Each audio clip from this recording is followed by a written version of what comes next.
In addition to the technologies of meditation and energetic maintenance, let's talk about how mastering our thinking is another technology that can influence our interaction with the field.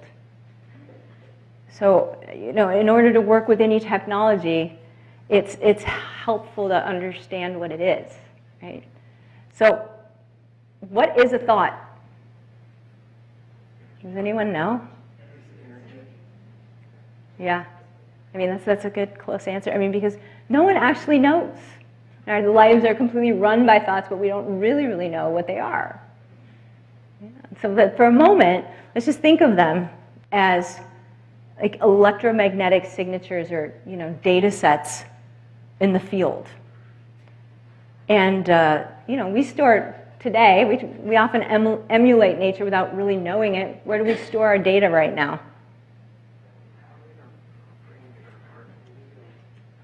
The cloud. The cloud. Yeah, right. But the field is the ultimate cloud. It's literally where, I believe, where every thought that every human has ever had or will ever have is stored. It's truly the Akashic records.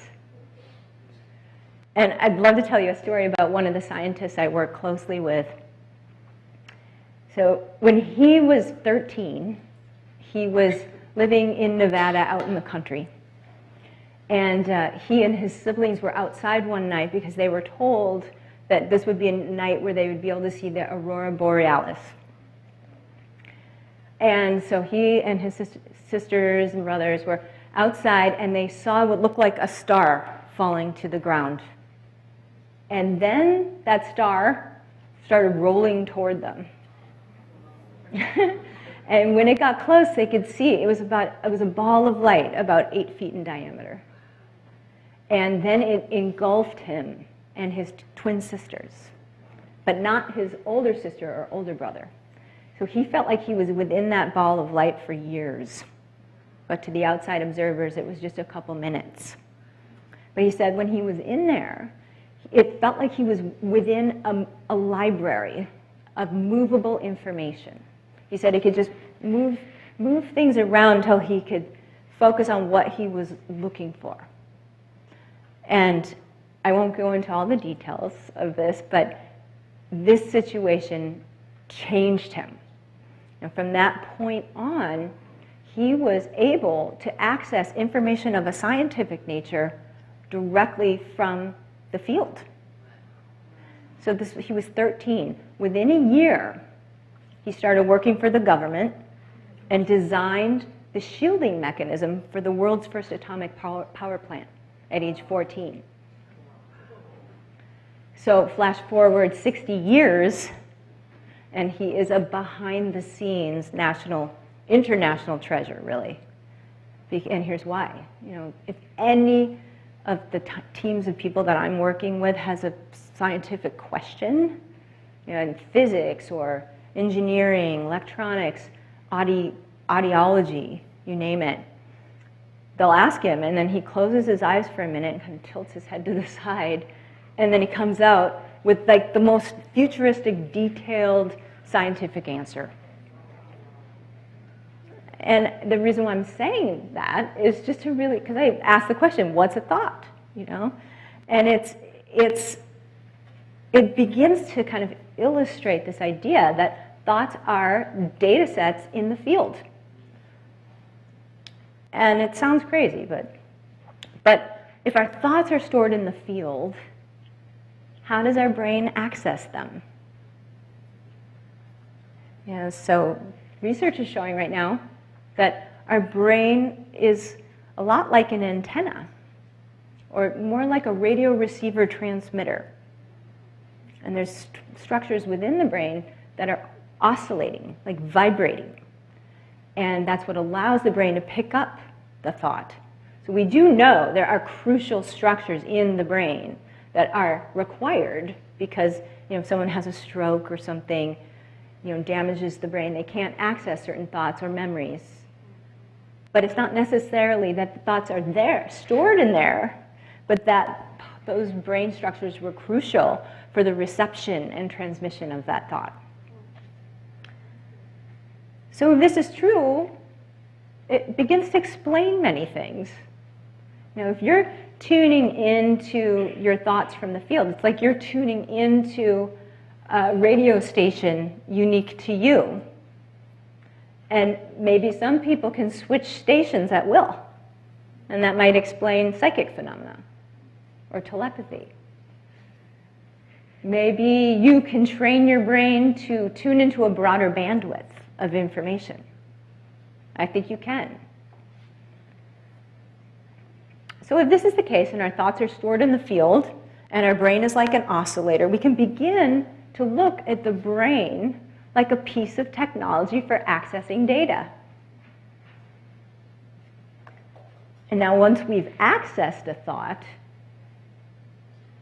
let's look at the way a thought affects us. I mean, this, I think, and going back to my personal journey with Lyme disease, I became acutely aware that my thoughts had a substantial effect on my symptoms. Like sometimes I would get a little symptom, and I'd be like, immediately go down a rabbit hole of worry. Be like, oh God, here it comes again. Like my symptoms I'm never going to get over this Lyme disease. It's back, blah, blah, blah. And then as soon as I started thinking like that, my pain would get worse. My muscles would literally start to twitch. And then if I could regain my center, sometimes I could turn my symptoms around on a dime. I remember saying that on a podcast once, and I got so much hate from Lyme sufferers. They're like, you're saying it's all in our heads. I'm like, no. What I'm saying is your thoughts have a substantial effect on it.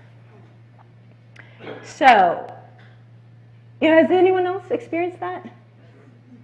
Yeah. I mean, it's just... So when we think a thought, that thought will engender the release, will engender an emotional response, which is associated with the release of biochemicals, hormones and neurotransmitters.